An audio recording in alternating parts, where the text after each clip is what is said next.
Hello, my name is Nick Karatzis, and this is my presentation on combustion dynamics in a Rijke tube. I'm in group D2.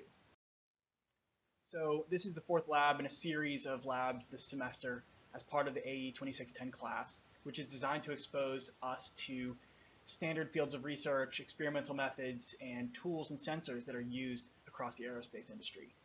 The topic of this lab is a study of combustion dynamics. So for some background on the experiment, the subject being combustion dynamics. Combustion dynamics combines a broad set of disciplines: heat transfer, chemistry, thermodynamics, acoustics.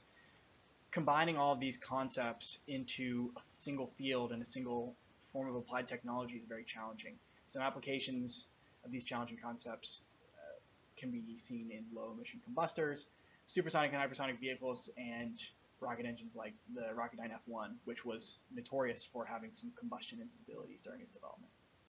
So the instrument itself, the Rijke tube, was named after the Dutch physicist who invented it during his own independent research on standing acoustic waves caused by heat addition to tubes.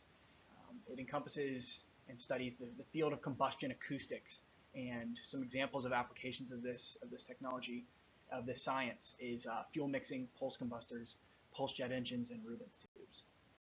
So the lab that contains the Rijke tube and data acquisition systems that we used for our experiment is housed in the Georgia Tech Engineering, Science, and Mechanics building. Pictured here is a two-part schematic of the Rubens tube. On the left, we have a physical diagram that shows the scissor jack, which was used to position the burner throughout the body of the Rubens tube itself. And then we can see the flow of gas from the bottom through the main duct into the decoupler and out the exhaust port at the top. On the right, we have a diagram of all the different sensors and the fuel source.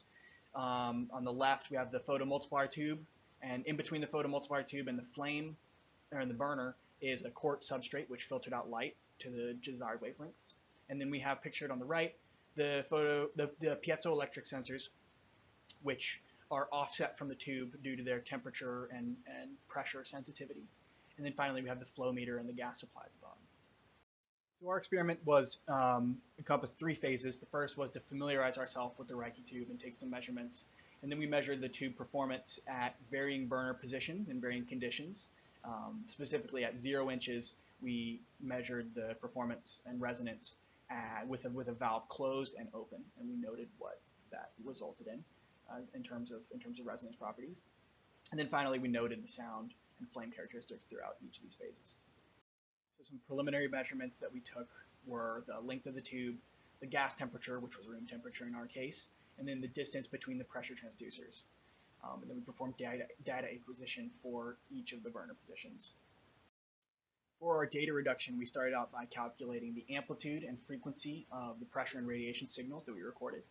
And then we converted the pressure transducer amplitudes from voltage to decibel reading using the equation pictured at the bottom.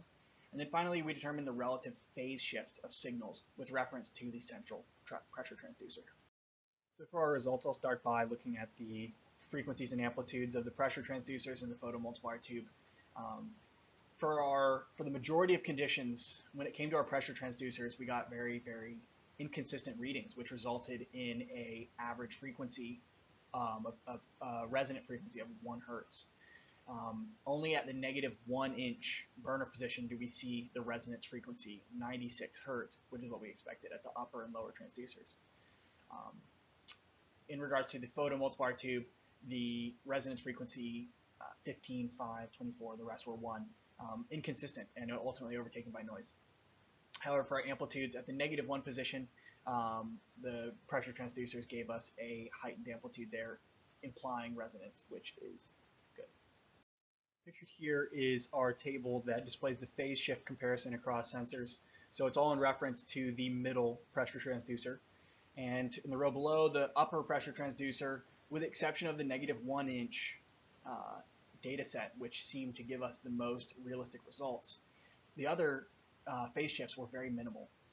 However, for the lower transducer, we have approximately a -180-degree phase shift, which is what we expected across the board. And then similarly with the photomultiplier tube, for the 2 inch, 4 inch, and 1 inch position, we got around a -180-degree phase shift. However, for the 0 inch closed and 0 inch open condition, we got very little phase shift. Finally, I want to note that whenever the valve was opened at the 0-inch position, all resonance was canceled. Also, the convection simulator, or the rickety fan, that was providing convection of air at the bottom of the Rijke tube was the source of the inconsistent resonance that we were unable to measure at certain burner positions. In conclusion, we covered the history and applications of Rijke tubes. We were introduced to the Rijke tube experimental setup and how ours was configured. And then we gained experience using new sensors and interpreting that data to measure amplitude, frequency, and phase shifts, various conditions for the Rijke tube. Thank you very much. Again, my name is Nick Karatzis. If you have any questions, please feel free to shoot me an email at nickaratzis@gotech.edu. And thank you for your attention.